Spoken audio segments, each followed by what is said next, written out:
야곱이라는 사람의 인생을 우리가 가만 들여다보면 크게 두 가지 면이 있는 것 같습니다.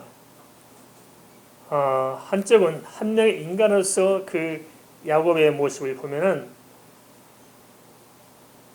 형들을 이렇게 속였던 것 빼고는, 그리고 아버지를 속였던 것 빼고는 자기 뜻대로 살아본 삶이 없었던 것 같습니다. 외삼촌 나발에 가서는 종살이 하면서 세월을 보냈고, 결혼해서는 두 아내들과 또 두 명의 또 첩들을 통해서 철저하게 또 자식들에게 휘둘리는 삶을 살았던 것이 전부였습니다. 창세기 47장 9절 야곱이 스스로 고백한 것처럼 험악한 세월을 살았습니다. 어떻습니까? 우리 자신도 한 해를 보내면서 인생을 정리할 때 어떻게 살아오셨습니까? 혹시 험악한 세월을 살아온 건 아닌지 모르겠습니다. 이게 야곱의 한 인간으로서 정말 자기 나름대로 살아보려고 몸을 쳤던 야곱의 한 인생의 단면이 바로 그렇습니다. 험악한 세월, 그의 야곱 인생의 전부였을 수 있습니다. 그렇지만 그가 한 명의 자연으로서의 야곱이 아니라 하나님의 믿음의 사람 이스라엘로 살아왔던 생애는 또 다른 한 면으로 다른 삶을 살았습니다. 그래서 뭐냐? 겉으로 이렇게 험악한 세월처럼 보였을지 모르지만 그 내면에는 매 순간 하나님께서 야곱에게 은혜를 주시고 기적같이 건져내 주시고 그에게 친히 말씀하시고 그의 삶을 전체적으로 인도해 가신 하나님의 그 섬세한 은혜가 야곱의 한 생의 모습이었습니다. 그러니까 두 가지 면이 같이 있는 거지요. 인간적인 관점에서 본다면 야곱은 정말 비참하고 험악한 세월이었고, 그러나 하나님 안에서 하나님의 은혜 가운데 바라본다면 야곱은 정말 은혜가 충만한 그런 삶이었던 것입니다. 야곱은 특별히 하나님께 은혜를 얻어서 이제 애굽에 가게 됐습니다만은, 애굽에서 야곱이 뭐라고 고백하냐? 자기가 잃어버렸던 요셉을 보면서 내가 이젠 죽어도 여한이 없다고 고백합니다. 요셉의 수를 들으면서 족하다고 고백했습니다. 족하다. 어떻습니까? 우리 인생이 족합니까? 죽어도 여한이 없는 사람 있으십니까? 그냥 죽기는 억울하죠. 그런데 야곱은 죽어도 족하도다. 그 양극단의 삶이 마지막에 와서는 하나님의 은혜 가운데 해피엔딩으로 정리되는 모습을 이렇게 보게 됩니다. 겉으로는 참 야곱처럼 험악한 인생도 드물었지만은, 그러나 깊이 보면 야곱처럼 은혜 가운데 살았던 사람들도 역시 드물었습니다. 노년에 애굽으로 온 가족을 이주시킨다는 것은 야곱으로서 굉장히 두려운 일이었을 것입니다. 특별히 객지 생활이 무엇인지 알았던 야곱은 또 다른 세계에서 삶을 시작하는데, 나 한 사람뿐만 아니라 이미 자기 새끼들 다 끌고 가서 거기서 또 다른 전혀 알지 못한 곳에서 새로운 삶의 터전을 닦아야 된다고 생각할 때 몹시 움츠러들고 두려웠을 것입니다. 하지만 그럼에도 야곱은 하나님께 철저하게 순복을 합니다. 왜 그랬을까요? 그것은 요셉이란 한 아들의 사건을 통해서만 보더라도 내 인생이란 것은 내가 뭐 이렇게 해서 되고 저렇게 해서 되는 것도 아니고 철저히 하나님께서 더 깊은 섭리와 더 깊은 경륜으로 내 삶을 아름답게 합력한 선을 이루게 빚어가시는 사실들을 알았기 때문에 그렇습니다. 죽은 줄만 알았던 아들 사랑하는 요셉이 살아서 총리가 됐던 사실, 그것도 애굽의 총리가 된 사실은 이건 도무지 상상할 수 없는 일이었는데 어떻게 이렇게 될 수 있을까요? 그것은 하나님께서 내 생애 가운데 오셔서 인도하지 않았더라면 불가능한 일이었을 것입니다. 그 사실들을 야곱은 알았기 때문에 결국 어떠한 두려움도 어떠한 시련도 어떠한 위기도 초연하게 내가 받아들이고 수용할 수가 있었던 것입니다. 우리도 그렇지 않을까요? 정말 내 인생을 인도한 자는 하나님이시고 내 생각보다도 하나님의 그 경륜의 깊이가 더 깊고 더 오묘하고 더 정확하게 나를 이끌어간다는 사실을 생각하고 그것이 바로 내 인생을 결정짓는 절대적인 요소라는 사실들을 우리가 확신할 수 있다면 우리는 결코 내 인생에 주어진 어떤 문제든지 거기에 휘둘리지 않고 자유할 수 있을 것입니다. 그것을 잘 보여준 것이 창세기 46장 1절입니다. 야곱은 애굽으로 가기 전에 어디로 올라갑니까? 브엘세바에 들립니다. 브엘세바. 거기서 뭐합니까? 거기서 하나님께 제사를 합니다. 브엘세바는 할아버지 아브라함과 아버지 이삭이 제사하던 곳인데 야곱은 전 가족을 이끌고 애굽으로 가기 전에 브엘세바에서 그 제사하던 그 자리에서 다시 하나님께 제사하며 주의 음성을 듣습니다. 인생의 전환점에서 야곱이 했던 일은 바로 이런 일이었습니다. 우리 성도 이것을 참 잘해야 됩니다. 하나님 안에서 인생의 전환기를 잘 매듭짓고 새로운 지평을 열어갈 수 있는 것, 이것이 필요하다고 생각합니다. 왜 야곱은 이렇게 했을까요? 그것이 무엇을 시사할까요? 또 오늘 우리에게 이 사실을 들려줌으로써 성경 우리에게 말씀하고자 하는 바는 무엇일까요?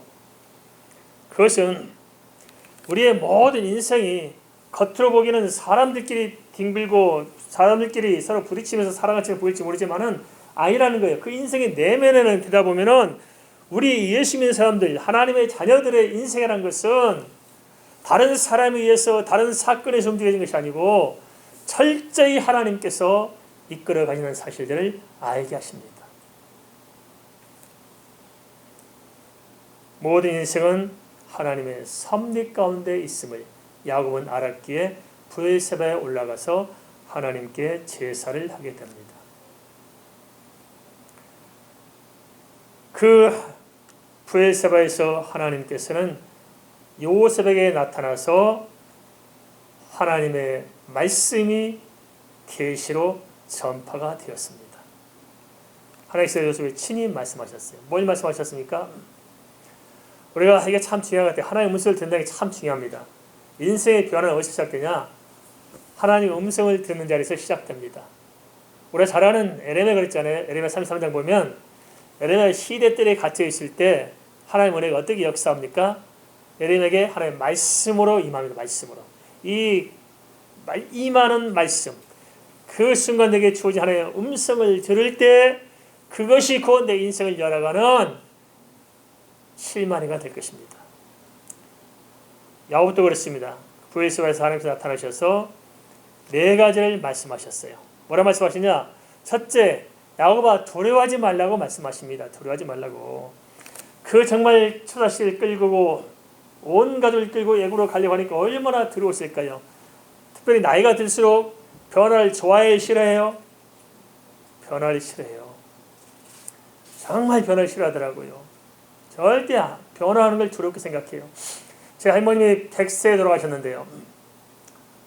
나중에 할머니 혼자 시골에 살게 되셔서 제가 할머니께 찾아서 누누이 사정을 했습니다. 할머니 제가 그래도 장손자가 아닙니까? 제가 할머니 모시고 살아야 되는데 저랑 같이 사십시다고 그렇게 졸라댔거든요. 할머니 저랑 같이 사십시다. 제가 시골에서 할머니한테 살면 좋은데 형편이 그렇게 안 되니까 할머니가 제 집 오셔서 같이 사십시다고 제가 할머니 모시려고 그렇게 무던히 할머니께 사정을 했어요. 안 통해요. 싫다는 거예요. 난 여기서 살겠다는 거예요.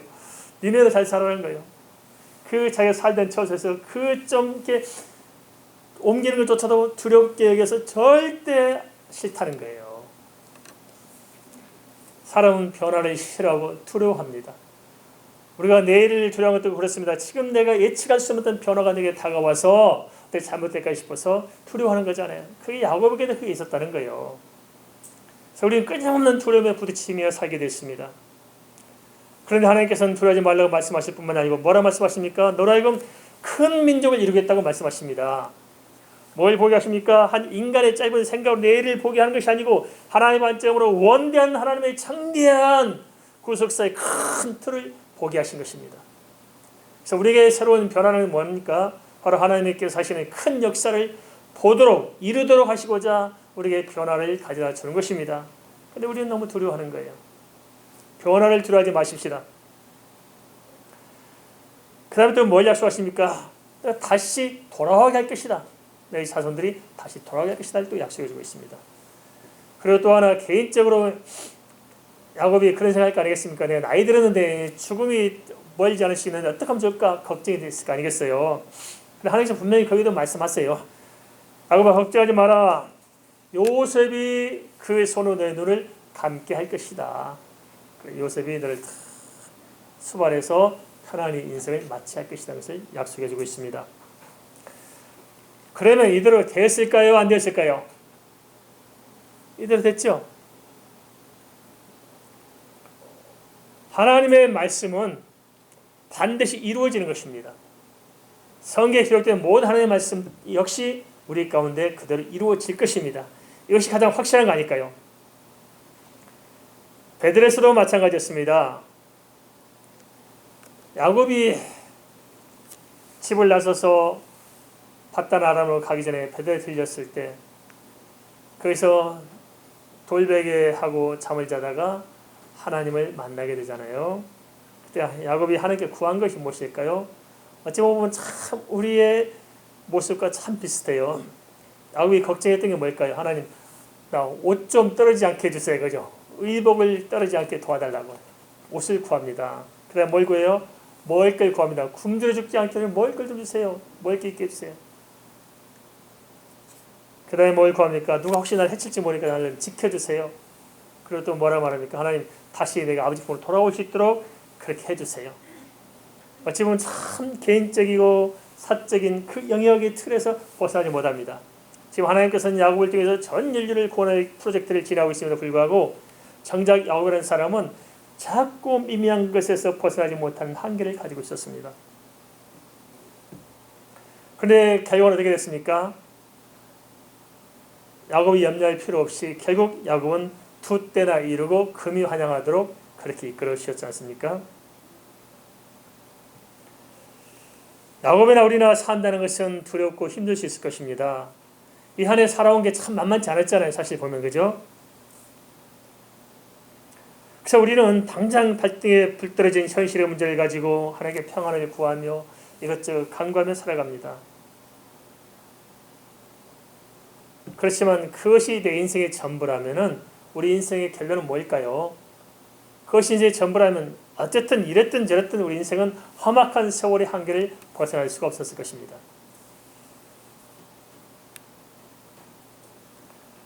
하지만 하나님께서는 우리의 생애를 우리에게 맡기지 아니하시고 친히 주님께서 인도해 주셔서 그 내면의 삶에 있어서 그 본질의 틀을 바꿔 놓으셨습니다. 야곱의 마음의 소원대로 야곱과 함께 하실 뿐만 아니고 그의 연약하고 미미한 삶을 통해서 하나님께서는 그 삶 전체를 사용하셔서 하나님의 그 원대한 인류 구원의 창단 역사의 한 디딤돌로 만들어 놓으신 것입니다.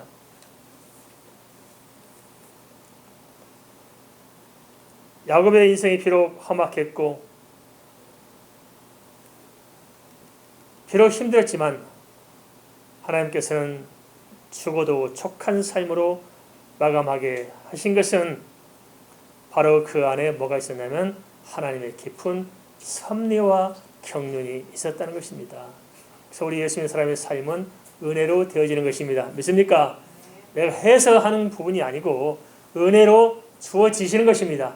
하나님께서 하늘 창문을 창 열어서 부어주실 때 내 손이 복을 받게 되어 있고 내 삶이 여정이 열려지게 되었습니다. 사람 누구나 내 인생 내가 사는 것처럼 여길 수 있습니다. 그렇지만 아니다. 하나님께서 더 깊이 인도해 가시는 것입니다. 내가 나를 더 사랑할까요? 하나님께서 나를 더 사랑할까요? 어떻게 생각하세요? 내가 나를 사랑해요? 하나님께서 나를 더 사랑해요? 나는 나를 위해서 운동도 못해요. 근데 하나님께서는 어떻게 나를 생명까지 줬어요. 하나님께서 나를 더 사랑 아닙니다. 그럼 내 인생을 내가 잘 살게 할까요? 하나님께서 잘 살게 할까요? 그렇습니다. 하나님께서 더 잘 이끌어 줄 것입니다. 그래서 우리가 생각이 짧아서 지혜가 모자라서 하나님의 깊은 경륜을 몰라서 그렇지, 하나님께서 정말 밑바닥에도 정말 섬세한 경륜을 가지고 섭리 가운데 우리 지금 인도해 가고 있다는 것입니다. 그래서 야곱의 생애도 그 하나님께서 이끌어준 삶의 부분에 있어서는 너무너무 창대했어요. 모자람이 없었어요. 이대한 생애를 이룰 수 있었어요. 그렇지만 야곱이 한 명의 인간으로서 살았던 삶이라는 것은 사실 보면은 험악한 것에 불과했어요. 그렇지만 하나님께서는 험악한 인생, 별 의미 없는 인생, 정말 어둡고 침침하고 답답하고 불안하고 두려웠던 인생이랄지라도 그것을 하나님께서 다 빚으시고 잘 닦으시고 잘 조합해서 정말 하나님의 창대한 생애로 바꿔놓으신 것입니다.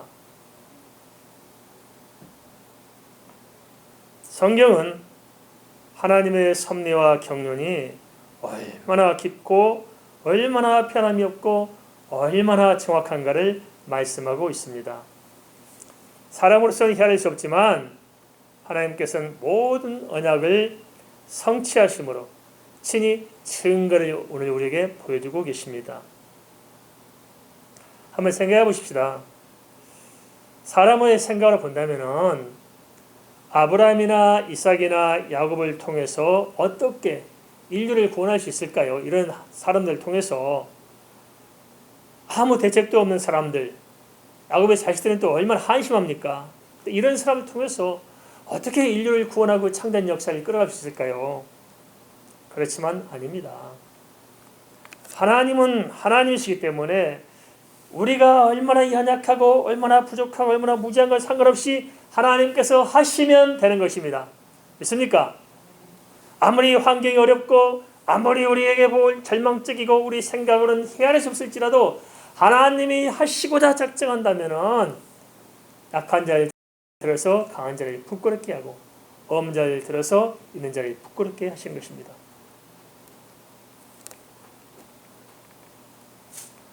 하나님께서는 이 연약한 자들을 통해서 결국 하나님의 뜻대로 언약을 성취하셨잖아요. 이를 통해서 다시 가나안에 와서 이스라엘 나라를 세우시고 그 아브라함과 다윗의 혈통을 따라 메시아가 탄생하셨고 그로 인해서 오늘 우리도 하나님의 구원에 참여하게 된 것입니다. 무엇이 이런 역사에 이루어질까요?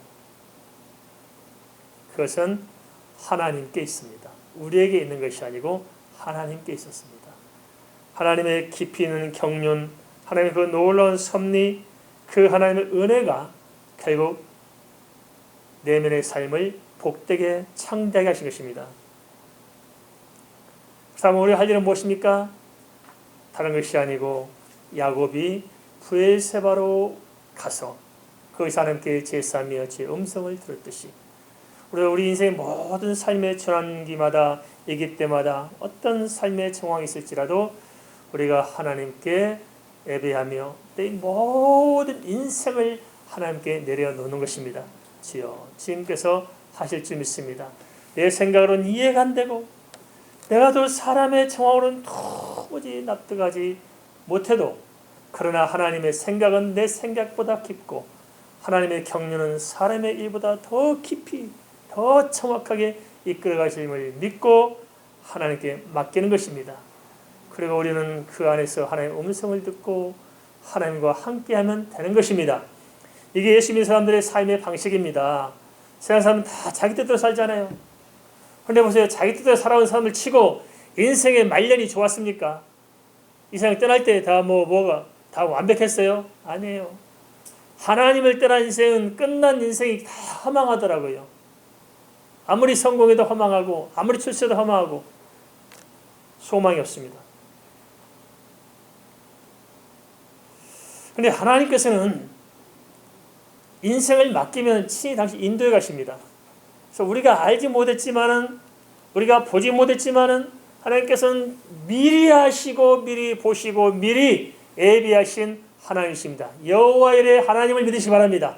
하나님 우리 장래를 예비하시는 믿습니다. 두려워하지 마십시다. 염려하지 마십시다. 겉모습만 바라보고 낙심하고 절망하지 마십시다. 이미 하나님께서는 예비하고 계시다는 것입니다. 처음 아브라함이 하나님의 말씀을 들었을 때도 믿기지 않았을 것입니다. 어떻게 믿을 수 있었을까요? 어떻게 도대체 400년 만에 종살이를 마치고 430년 동안 있다가 어떻게 다시 가나안 땅으로 돌아올 수 있을까요? 그 일이 어떻게 이루어질까요? 그 먼 후대 일이 어떻게 될 수 있을까요? 그게 어떻게 믿어질 수 있을까요? 우리가 그렇지 않습니까? 뭐 천국, 지옥 어떻게 우리가 믿을 수 있을까요? 어떻게 쉽게 믿겨집니까?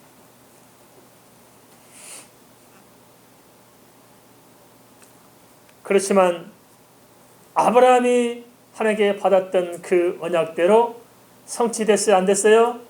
성취가 되었습니다. 이걸 통해서 성경은 사실이고 우리의 주신 모든 언약은 사실대로 성취될 것이고, 그래서 인간의 생각이 아니라 하나님의 경륜에 따라 하나님의 섭리에 따라 살아간 사람은 하나님의 은혜로 말미암아 하나님의 모든 것이 우리에게 그대로 성취되는 것입니다.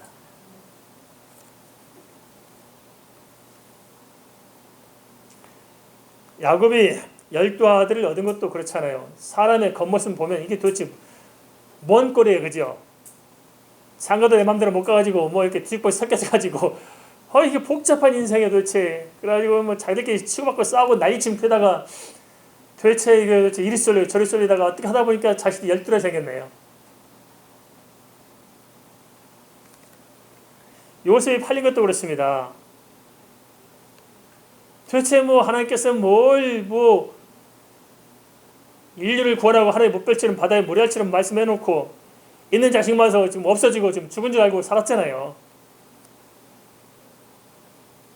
그런데 아니었습니다.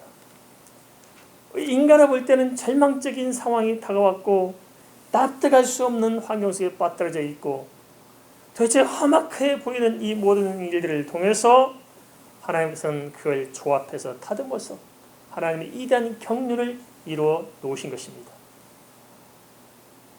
애국 사람들이 목축을 천시하는 것도, 애굽의 정치 상황이나 요셉이 총리화된 것도 다 하나님께서 미리 그 깊은 경륜 속에 작업하시고 예비하신 것이 아니겠습니까? 그리고 우리가 저지른 모든 실수와 허물까지도 하나님께서는 다듬어서 결국 하나님의 뜻을 이루어낼 수 있도록, 그렇게 되어질 수밖에 없도록 퍼즐을 맞춰내신 것이 아니겠느냐 하는 것입니다.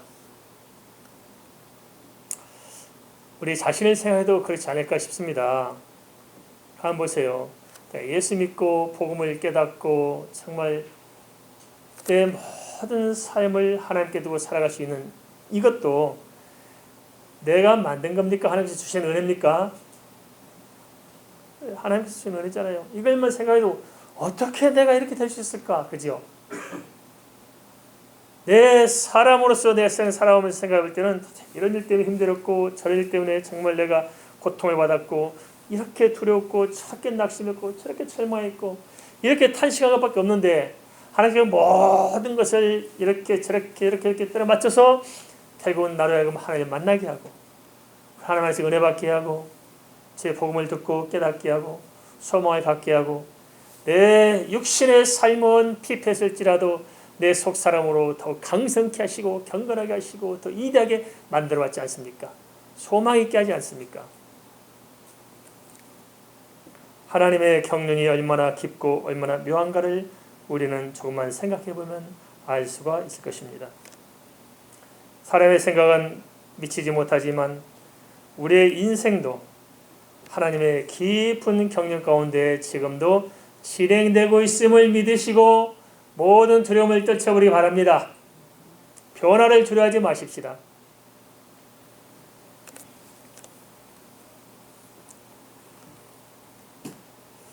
그런데 사람들은 하나님의 말씀을 듣기보다는 자기 생각에 갇혀 살 때가 많습니다.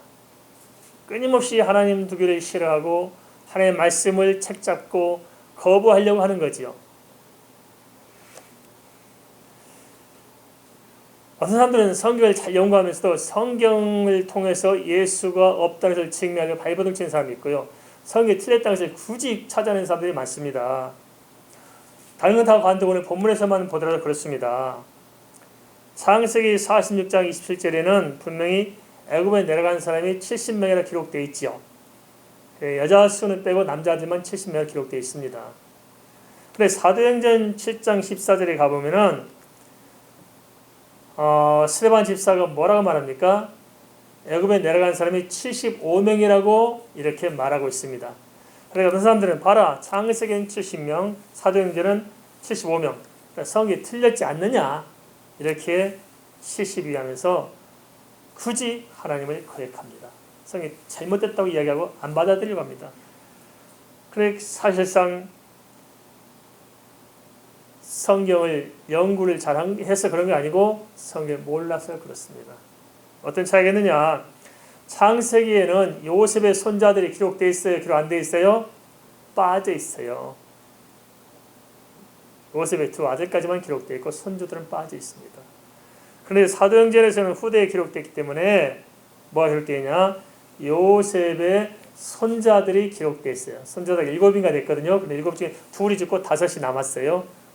그래서 5이 기록돼서 75명이 딱 맞아 떨어집니다. 그러니까 어떤 관점에 보느냐에 따라 달라지죠. 그래서 이것을 통해서 뭘 말하냐? 성경은 1.1획도 틀린 것이 아니다. 하나님의 말씀은 사실이다. 그 사실도 이루어지고 하나님 주신 그 약속대로 성취가 되고 야곱을 통해서 그 사실을 보여줬고 모든 하나님의 이위의 하나님의 역사를 통해서 명확하게 입증되었지 않느냐. 그러면은 오늘 우리에게도 마찬가지입니다. 우리가 겉사람은 어떻게 살아든지 하나님께서는 우리의 이해와 우리의 생각의 깊이를 떠나서 하나님의 경륜과 하나님의 섭리 가운데 우리를 반드시 하나님의 뜻을 이루도록 이끌어 가실 것입니다. 그래서 우리는 하나님 믿고 사는 것입니다. 그래서 우리가 좀 겸손해질 필요가 있습니다. 겸손한 게 무슨 말입니까? 다른 사람에게 남 못해 한 게 겸손이 아니고 하나님 앞에서 절대적인 하나님의 그 지혜와 권세와 능력 앞에서 내 자신이 엎드려 사는 것입니다. 하나님이 옳다. 내가 이해 안 되더라. 하나님이 옳다. 내 생각이 어떻든 하나님의 말씀이 옳다는 사실을 인정하고 그 앞에서 무릎을 꿇고 살 때 하나님께서 은혜로 역사하신 것입니다. 어떻게 사시기 원하십니까? 은혜로 살기 원하십니까? 내 힘으로 살기 원하십니까? 그렇습니다. 은혜로 살아야 마땅합니다. 자기 생각으로 믿음을 떠나는 사람들이 참 많습니다. 왜 그럴까요? 하나님의 경륜의 깊이를 몰라서 그렇습니다. 교회 다니면서도 내 생각으로 살려는 사람들이 참 많습니다. 왜 그럴까요? 하나님의 이 경륜의 깊이를 제대로 깨달아 믿어야 되는데 그래야지 못할 때 우리는 하나님 믿으면서 여전히 두려워하고 여전히 불안해합니다.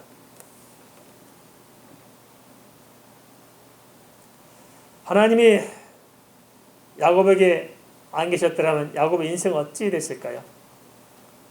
그저 야곱의 말대로 험악한 세월로 끝났을 것입니다. 우리도 그렇지 않을까요? 한번 생각해 보십시다. 내가 하나님을 만나지 못했으면 지금 내가 어떻게 살아가고 내 인생이 어떻게 될까요? 소망이 있습니까? 전혀 그렇지 않을 것입니다. 뭐가 있을까요? 남는 게 뭐가 있을까요? 하나님이 안 계신다면, 내가 하나님 만나지 못했다면, 그러나 내가 부족하고 연약하고 내가 어찌 살았든지 간에 내 안에 하나님 계시고 내가 하나님 안에 계심으로 말미암아서 내 모든 인생을 주관한 분이 하나님이신 것 때문에 그래도 우리에게는 소망이 있는 것이고 겉보기와 달리 우리의 삶은 얼마든지 하나님 안에서 은혜 가운데 새로워질 수가 있는 것입니다. 한 명의 인간으로서 야곱의 인생은 내세울 것이 없었고 험악했지만 하나님의 깊은 경륜이 결국 그 인생을 합력해서 소원을 이루도록 이끌어 가심으로 말미암아서 해피엔딩으로 마감했습니다. 잘 태어난 것도 좋고 잘 사는 것도 좋지만 잘 죽는 게 최고의 복입니다. 할렐루야. 인생이 가면 갈수록 창대하는 게 좋을까요? 갈수록 쇠하는 게 좋을까요? 아주 남부럽지 않게 잘 태어난 사람도 있습니다. 그런데 나중에는 늙어서는 오갈 데 없이 굶어 죽는 사람도 있어요. 어떤 사람은 태어날 때는 비참하게 태어났고 인생 사는 게 거친 삶을 산 것처럼 보일지 모르지만 갈수록 아름답고 끝이 멋있게 평안하게 잘 마무리한 사람이 있습니다. 야곱의 인생은 거칠게 시작했지만 끝은 아름답게 해피엔딩으로 마감했습니다. 이것이 바로 하나님께 사신 일인 줄 믿습니다. 하나님이 계시기 때문에, 하나님께서 우리를 사랑하시기 때문에 결국 우리가 겪어온 세상과 상관없이 하나님께서 우리 인생을 하나님 안에서 참된 소망 있고 참된 평안함 있고 하나님의 뜻을 이루는 삶, 헛된 세상만 허우적거리다 끝나는 인생이 아니라 나로 하여금 하나님의 뜻을 이루고 내게 하나님의 영광이 드러나고 나로 하여금 소망으로 충만한, 그래서 나를 통해서 하나님의 사랑의 증거를 남기는 그러한 삶으로 하나님께서 마감해 줄 줄 믿습니다. 무엇이 삶의 변화를 창출할 수 있을까요? 그것은 하나님의 경륜의 깊이를 믿고 사느냐 아니냐에 달려있을 것입니다. 하나님은 살아 계시고 그분이 내 삶의 모든 부분에게 은혜를 주셔서 선히 이끌어 가실 것입니다. 오늘 우리가 지금 이 자리에 있는 것도 알고 보면 하나님께서 인도해 주신 것이 아니겠습니까? 이와 같이 이 이후에도 하나님께서 내 모든 삶을 통해서 더 아름다운 삶으로 마감할 줄 믿으시고 내 모든 하나님께 내놓고 하나님의 경륜에 의지하시기를 주의 이름으로 축원을 드립니다.